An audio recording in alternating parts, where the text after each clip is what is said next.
गोविंद बहुत आलसी है। उसके पास 3 बीघा जमीन है, फिर भी वो खेती नहीं करता।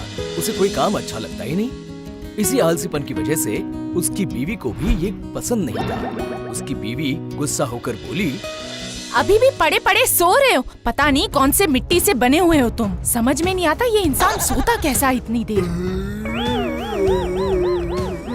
क्या करूं भाग्यवान, मुझे बस नींद ही आती रहती है। मैं कह रही हूँ कि हर किसान बाहर जाके 2 पैसे कमाता है तो रोटी आती है, और तुम क्या कर रहे हो? और मेरा नसीब देखो।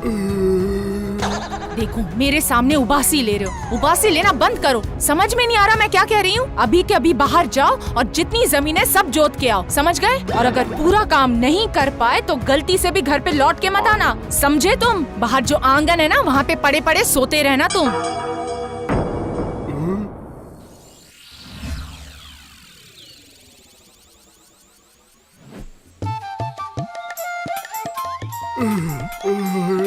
बाप रे बाप, 3 बीघा जमीन को मुझे जोतना है और यही सोचकर मुझे नींद आ रही है।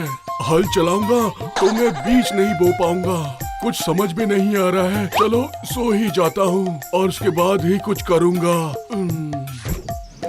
सारा का सारा जमीन आज के आज ही जोत के आओगे, समझे तुम? और अगर नहीं किया तो गलती से भी घर पे लौट के मत आना। अरे बाप रे, अगर आज काम नहीं किया तो बीवी घर में घुसने नहीं देगी। अरे अरे अरे, अब मैं सो नहीं सकता, अब मुझे काम करना ही होगा।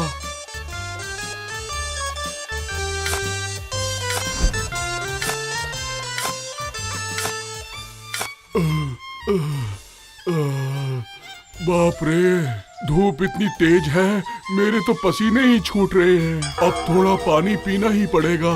पानी पीकर फिर काम शुरू करता हूँ।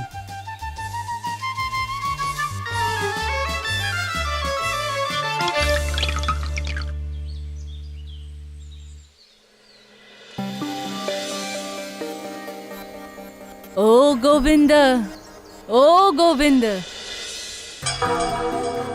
बेटा बेटा, मुझे बहुत प्यास लगी है, जरा पीने के लिए पानी दोगे? अच्छा, पानी पियोगे? हाँ, ये लीजिए, ये लीजिए, ये लीजिए, पीजिए ना, पानी पीजिए। गोविंद, मुझे ना बहुत भूख भी लगी है। अब मैं खाना कहाँ से लाऊं माता जी? मेरे पास तो कुछ खाने के लिए भी नहीं है। अच्छा, मतलब तुमने भी कुछ नहीं खाया बेटा? नहीं माता जी, मैंने भी कुछ नहीं खाया। मेरी बीवी ने आज मुझे खाना दिया ही नहीं। ऐसा क्यों बेटा? मैं बहुत ही आलसी हूँ, मुझे तो बस नींद ही आती रहती है।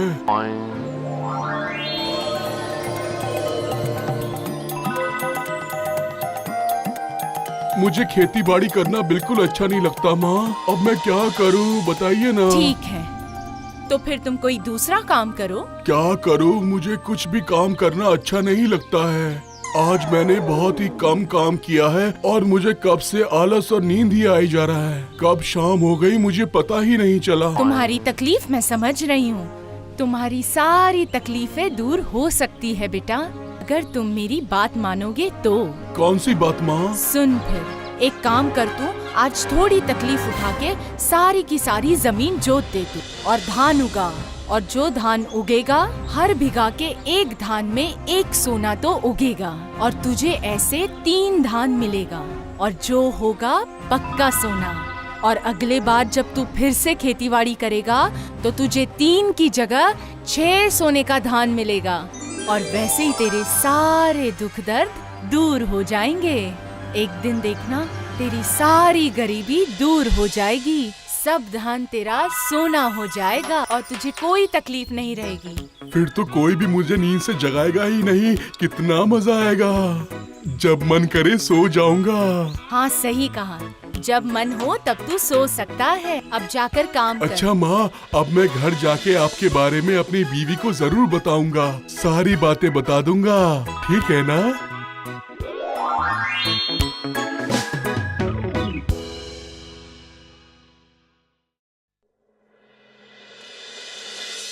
तुम सच बोल रहे हो? सच बोल रहा हूँ, एकदम सच बोल रहा हूँ। तुम सो कर सपना तो नहीं देख रहे हो ना? हाँ, सो तो मैं गया था, लेकिन बाकी सब चीजें मैंने अपनी आंखों से देखी है। तब बिल्कुल नहीं सोया था मैं। तो फिर लौट कर क्यों आए? जाओ और जाकर जमीन जोत कर आओ। आज ही सारे काम खत्म करो। अब तो शाम हो गई है, भला इतनी बड़ी जमीन में एक ही दिन में कैसे जोत पाऊंगा? सब संभव है। अगर धान में सोना मिल सकता है तो ये भी संभव है, समझे तुम? और अगर पूरी शाम कम पड़ जाए तो रात को भी तुम करना। रात को भी काम करते रहना, लेकिन घर मत आना, समझे तुम? ऊपर वाले का आशीर्वाद मिला है और तुम ऐसे वक्त जाया कर रहे हो। आज रात को ही जमीन जोत कर हम लोगों को बीज डालना पड़ेगा, समझे तुम? सब काम आज ही होना चाहिए।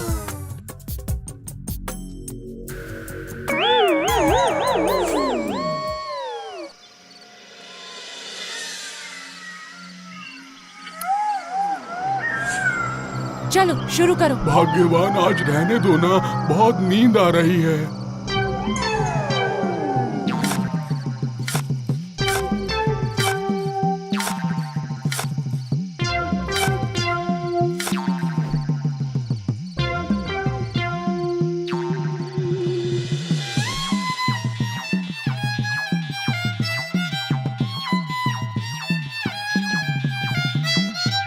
अरे उठ जाओ, सुबह हो गई है। सुनाई नहीं दे रहा क्या तुम्हें कुछ?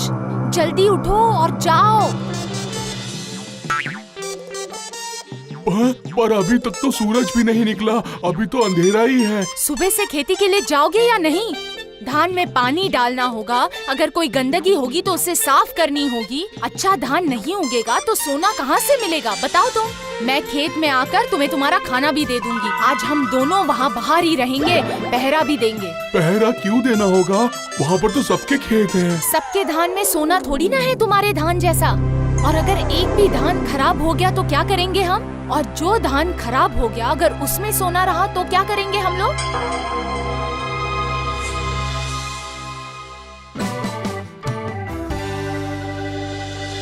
फिर कुछ दिनों बाद उसका सारा खेत लहराने लगा।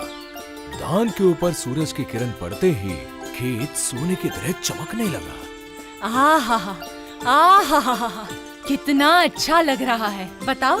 हाँ भाग्यवान, देखो कितना चमक रहे हैं, बिल्कुल सोने जैसा चमक रहे हैं। ऐसा लग रहा है कि हमारे सोने की खेती हुई है। अब इतने सारे धान में से सोने का धान कौन सा है, कैसे पता चलेगा? बताओ जरा बताओ। चुप करो, चुप करो। कोई सुन लेगा तो? अगर किसी ने सुन लिया तो वो भी आकर सोना मांगेगा हमसे, और हम काटने से पहले कोई और काट कर ही ले जाएगा हमारा सोना। अभी देखना शुरू करता हूँ कि कौन से धान में सोना है और कौन से में नहीं। तुम्हारे जैसा दिमाग है, वैसे अगर हम सोना ढूंढने जाएंगे तो लोगों को पता नहीं चलेगा क्या? उससे अच्छा तुम सारे धान काट लो और सारा धान घर ले जाओ, फिर सोना ढूंढेंगे। पर इतने धान काटने में तो काफी वक्त लग जाएगा। अरे मैं अकेला इतना सारा काम नहीं कर सकता हूँ, एक दो आदमियों को बुला कर लाता हूँ। तुम्हारे दिमाग से काम करूँ ना तो सारा सोना चला जाएगा। जिंदगी भर कभी सोना नहीं मिलेगा, सिर्फ घास मिलेगा और कुछ नहीं मिलेगा। अगर लोगों ने धान से सोना निकाल लिया तो क्या करेंगे? बैठे रहेंगे हम दोनों करेंगे, समझे? हाँ समझ गया।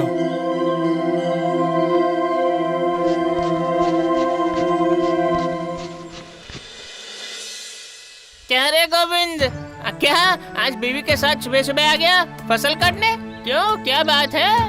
हमें भी तो बताओ। अरे वाह, इस बार तो गोविंद की अच्छी खेती हुई है। इस बार सबसे ज्यादा धान उसी के खेत में होगा। सच बोले आप, इस बार गोविंद ने काफी मेहनत की है, इसीलिए तो इतनी फसल उगी है। पर इतनी जल्दबाजी क्यों कर रहे हो तुम? धीरे काटोगे तो फसल अच्छी कटेगी, समझे? हाँ? आज ही हमें सारा धान काटना होगा, क्योंकि कल खरीदने वाले लोग भी तो आ रहे हैं ना, इसलिए आज सारा काम कर रहे हैं। तो ठीक है, तो और भी लोग ले आओ। हमारे पास इतना पैसा नहीं है ना चाचा, और एक दिन में हमें आदमी कहाँ से मिलेगा? अब आप ही बताइए क्या करूं? अरे हम लोग तो हैं ही ना, बोले तो हम लोग तुम्हें धान काटने में मदद करते हैं, इसमें कौन सी बड़ी बात है? नहीं चाचा, आप लोगों को तकलीफ उठाने की जरूरत नहीं है। हम दोनों ये काम कर लेंगे अच्छे से, हम दोनों है ना। ठीक है, जो भी तुम्हें अच्छा लगे। चलो हम चलते हैं। चलो चलो हाँ, चलो। चलो। चलो अच्छा हुआ ये लोग चले गए। अब फटाफट अपना हाथ चलाओ और काम पे लगो। देखा सब लोग कैसे सोना सोना कर रहे हैं, आगे पीछे घूम रहे हैं हमारे। नहीं बाबा, आज ही सब सारा काम खत्म करना है बस।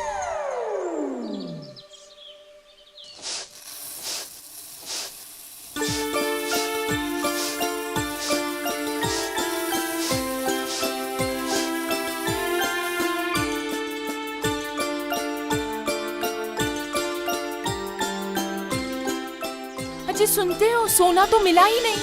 तुमने अच्छे से सारा धान देख लिया ना? बताओ जरा। हाँ भाग्यवान। तो अब क्या करेंगे? इतना सारा धान तो ऐसे फेंक नहीं सकते, इसे तो बेचना होगा। एक काम करो, किसी को बुला लो और सारा धान बेच दो। हाँ तो ठीक है, तो मैं जाकर मोहित शर्मा को ये बोल देता हूँ कि हमारा धान तैयार है।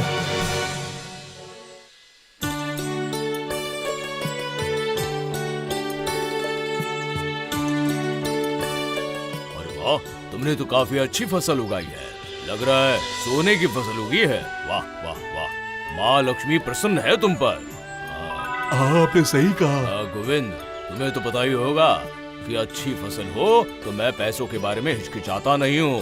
तुम्हारे धान के बदले मैं अच्छा मूल्य दूंगा। अब मैं अगली फसल के लिए अभी से पैसे दे रहा हूँ। अगली बार जो धान उगेगा वो मुझे ही चाहिए और किसी को मत देना, ठीक है? याद रखना ये बात। धान की फसल अच्छी होगी तो सारी फसल मैं ही लूंगा और उसके बदले में काफी अच्छे पैसे दूंगा। क्या समझे? हाँ वैसा ही होगा, है ना भाग्यवान? हाँ हाँ सही कहा।